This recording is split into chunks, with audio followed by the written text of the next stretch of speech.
Hello everyone, good evening and welcome to Roma Theory. We do have a very important game tomorrow and I would have loved to go live for a press conference reaction like I normally do.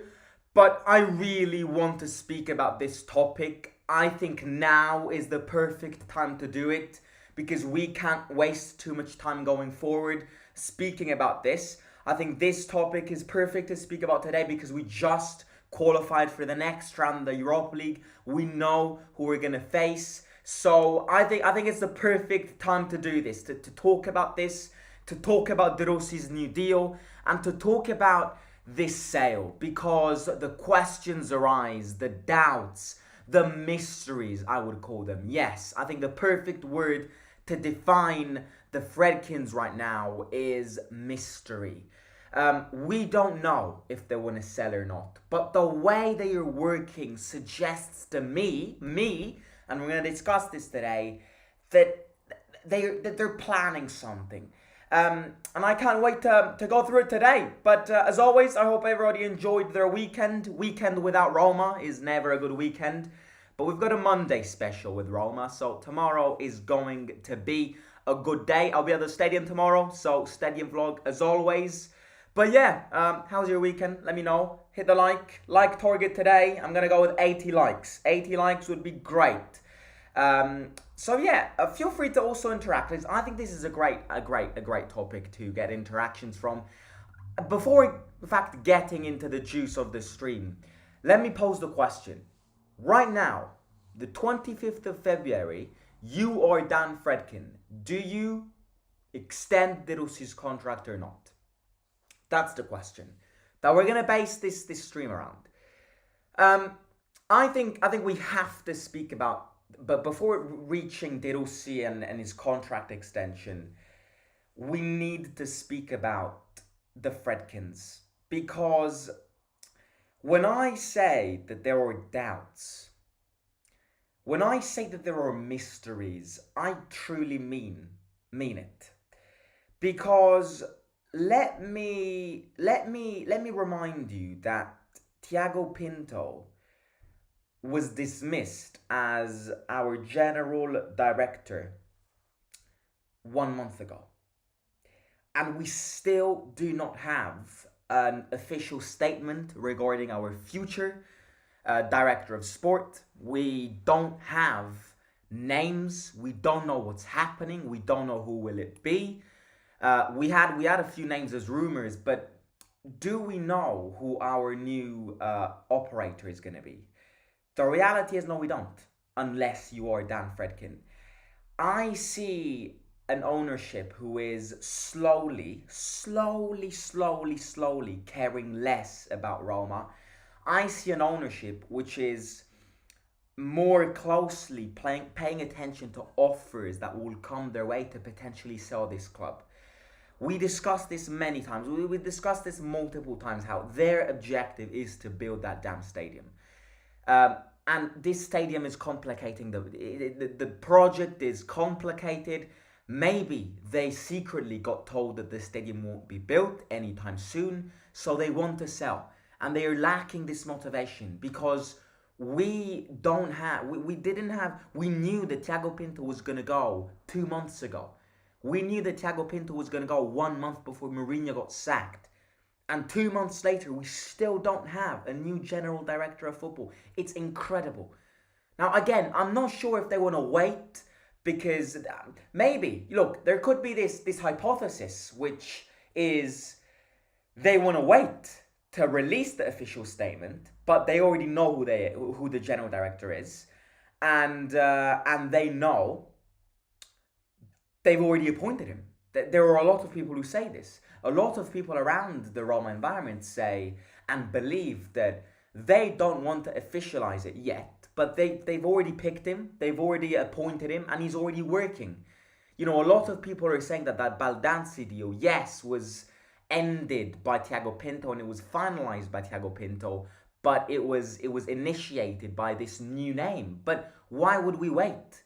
Why are we delaying the projectile side of next season? Why are we here to waste time?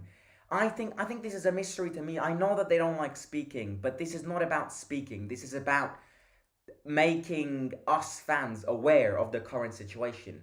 And I'm not expecting the Friedkins to come out tomorrow and say, oh, we're gonna sell in June. Good luck to who's gonna buy the club.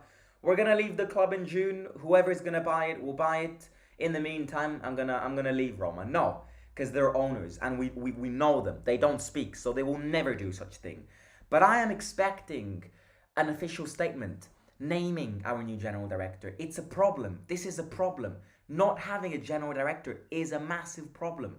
Other teams are already planning for future seasons, and we are here with no general director, an ownership which maybe wants to sell or maybe wants to stay, and yet again another manager, just like Mourinho, who is completely stranded by himself.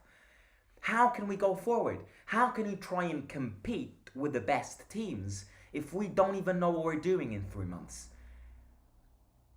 And that is what I will severely criticize about the Friedkins in these last 3 years. You know, I have nothing to say against them when it comes to what they did. Because I think what they did is something that previous owners never did. Appointing Mourinho, getting Dybala, getting Lukaku, getting these big names. They started off, at the end of the day, they were the base of that Conference League victory, back-to-back European finals. Everything does based and root out from them. So of course I'm not going to say anything against them. But if there is one thing that I am going to criticize, is the fact that they are way too silent. And I'm not expecting them to be like Lazio's owner who speaks out every time Lazio lose a game. But just to make us fans aware. Because us fans, just like De Rossi or just like Mourinho previously, we're left stranded in the ocean. We have no clue of what will happen tomorrow. We have no clue of what will happen the next day. We have no clue what will happen in 1 month. We have no idea what will happen this summer. What project we're going to base ourselves on. Who the general director will be. Will it be an Italian lad? Will it be a foreign lad?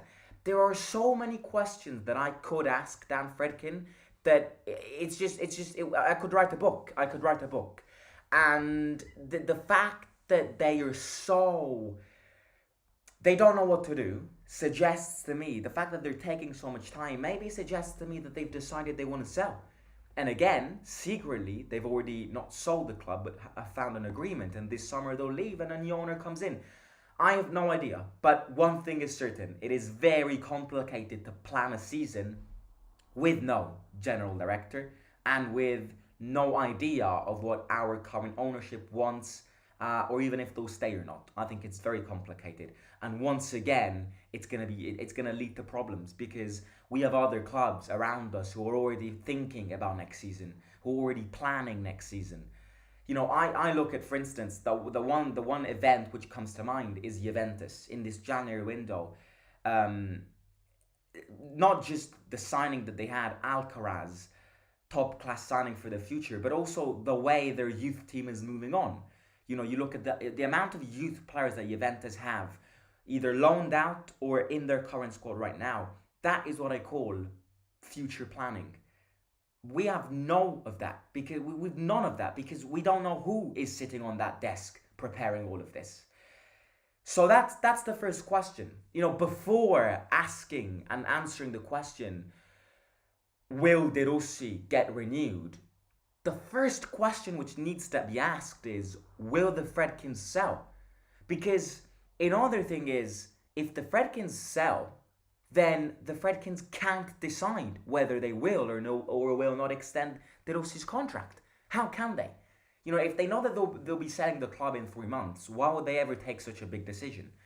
And another thing which adds to the mysterious side of this is, if they knew and if they know that they're going to sell this summer, why on earth did they take such a big decision in January in sacking Mourinho? Friedkins equals mysteries. I have no idea what happens behind the scenes. I have no idea where Dan Friedkin even is right now. And most importantly, I don't even know what his voice is like. So, I mean, generally, I've said this already. I could get blindfolded and I could have placed 3 people in front of me speaking to me when I'm blindfolded. And one of them is Dan Friedkin. I just couldn't pick who Dan Friedkin would be just listening to his voice. because I've never heard him speak. You could put three American people in front of me, one of them being Dan Friedkins. I'm blindfolded, let the three speak. I could not guess who he is.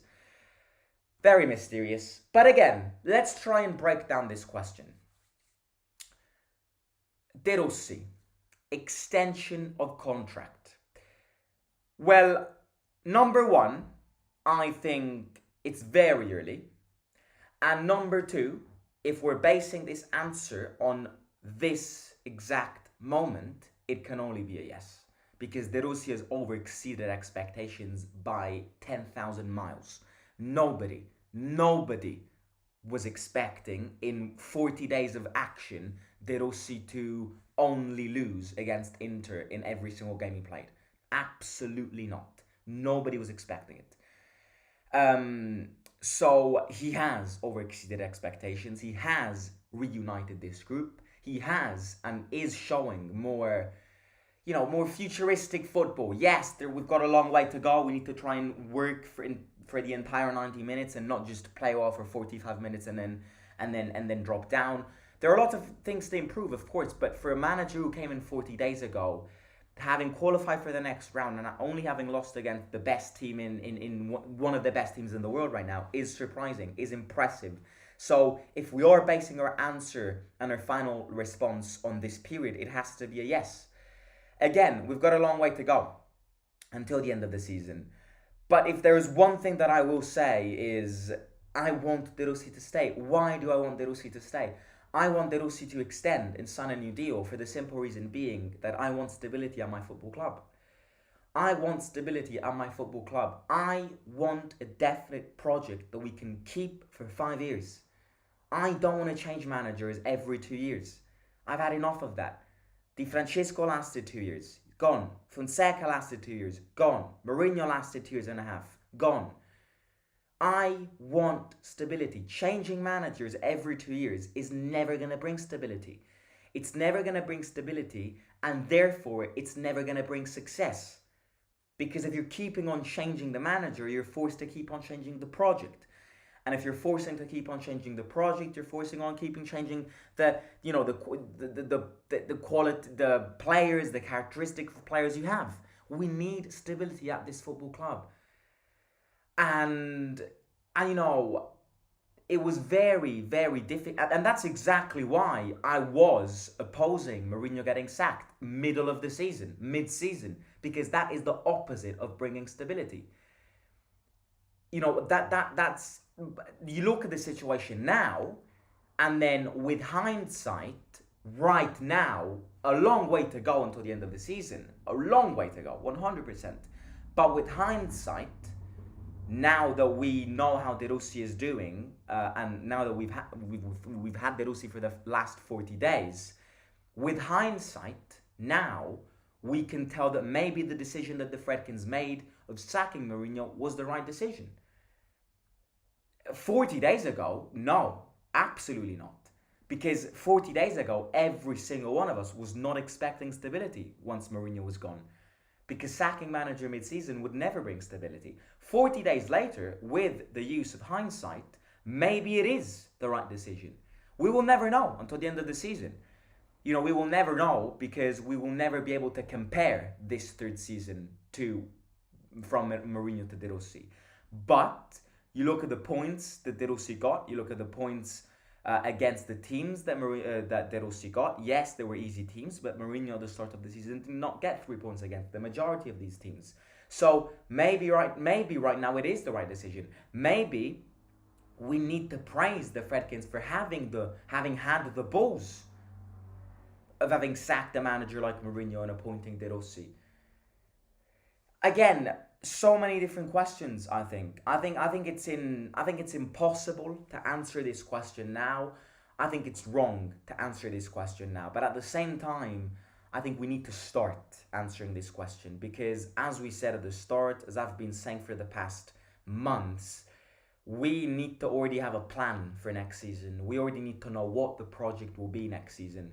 Leaving De Rossi on a running contract, on an expiring contract which expires in June, and then let's say he leaves. what stability is that going to bring? We would have to change a manager again, change the project again. We would have to find a manager who's willing to accept this offer. So yes, my answer is I want to keep De Rossi. I also want to keep De Rossi because it's the project that I want.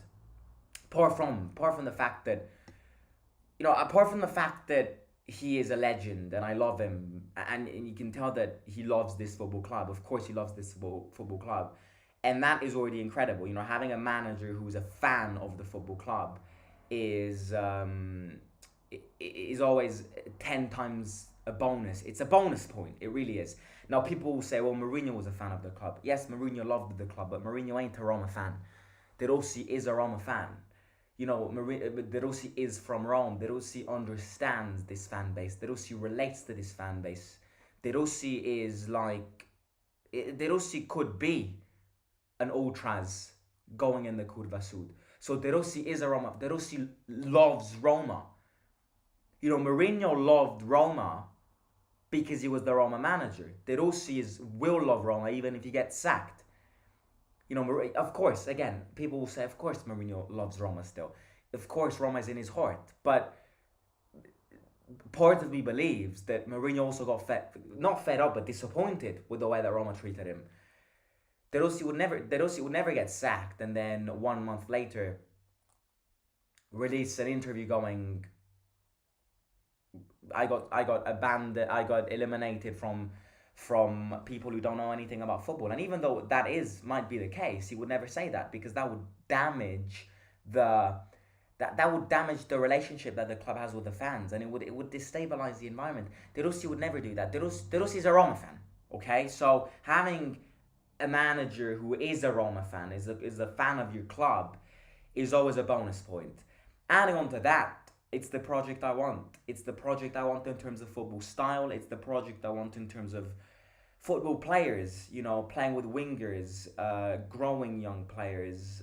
And it's also the project I want in terms of unity, because with the fact that knowing that De Rossi knows this environment really well, he can implant that passion into these players and create a united group. So again, I think we have to extend De Rossi's contract. I think we should extend De Rossi's contract, because another thing is, if we don't get Champions League football at the end of the season, it will never be his fault. So we could never fully criticize what De Rossi does at the end of the season. If at the end of the season we don't get Champions League football, it will never be De Rossi's fault. If this season we don't get Champions League football, the blame is either on the Friedkins, is either on the players, or is either on Mourinho. We cannot and we will not blame De Rossi if our objectives at the end of the season will not be achieved. It would be It would be incredible to blame a manager who comes in with no experience and, oh well, it's his fault because we didn't get Champions League football. No, if we don't get Champions League football, you either blame the owners, you either blame the players, or you either blame Mourinho. So yeah, I think we have to stick with this. We have to stick with this. We need to stick with this because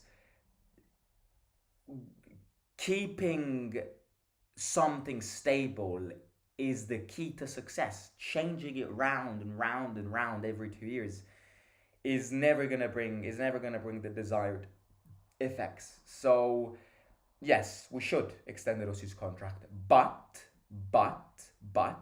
I do agree with people who say that it is early and the focus right now in February, it shouldn't be this. Right now the focus needs to be on the season, on the objectives, trying to achieve our objectives. The Friedkins need to start thinking about this, because there needs to be a clear path to what our future is going to be, and not last minute decisions, because that is going to be a catastrophe. So yeah, I think nobody was expecting this De Rossi impact. And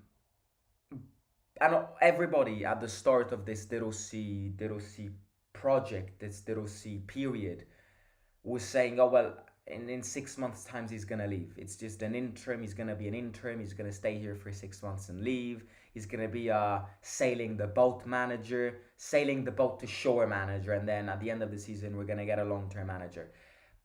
Maybe that long-term manager can be De Rossi. Maybe it can, and I think it can because he's showing that he can manage a bigger team than Spal, and that he can go well in a bigger team like Spal. So yeah, he believed in it. He said it in his welcoming press conference. Yes, okay, my contract says I'm here for 6 months, but in me, I'm gonna fight every single game to stay longer because De Rossi has reached the mountain of his managerial career after only 1 year of becoming a football manager. De Rossi has reached the skies.